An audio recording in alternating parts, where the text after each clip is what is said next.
આજે અમારા વિસાવદર વિધાનસભાના ભેસાણ તાલુકો, વિસાવદર તાલુકો, વિસાવદર નગરપાલિકા અને જૂનાગઢ તાલુકાના આગેવાનો તેમજ કાર્યકર્તાઓની સાથે લઈ અને માનનીય મુખ્યમંત્રીશ્રી અને અલગ અલગ વિભાગના મંત્રીશ્રી તેમજ અધિકારીશ્રીને મળવા અમે આવ્યા છે.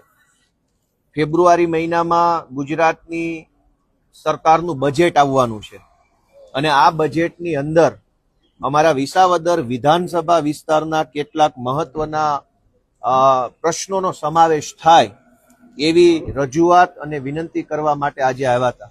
આજે અમે કુલ 5 મુદ્દાઓ ઉપર રજૂઆત કરી છે અને મને આશા છે કે સરકાર આ 5 મુદ્દા અથવા 5 પૈકી જેટલા યોગ્ય લાગે એટલા મુદ્દા પર સારું કામ કરશે.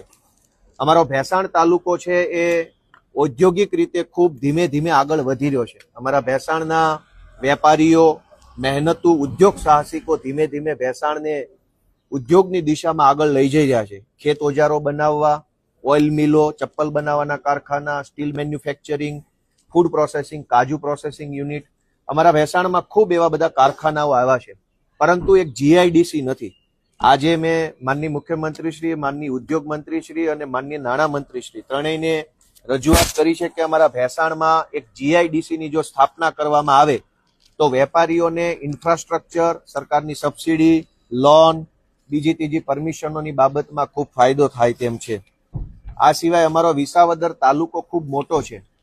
ભેસાણની જીઆઈડીસી બાદ વિસાવદર તાલુકો અને વિસાવદર નગરપાલિકાના કુલ મળીને વર્ષે 4 થી 5 હજાર વિદ્યાર્થીઓ કોલેજ અથવા હાયર સેકન્ડરીમાં ભણે છે, પણ અમારા વિદ્યાર્થીઓ માટે લાઇબ્રેરીની કોઈ સુવિધા આખા વિસાવદર તાલુકામાં નથી.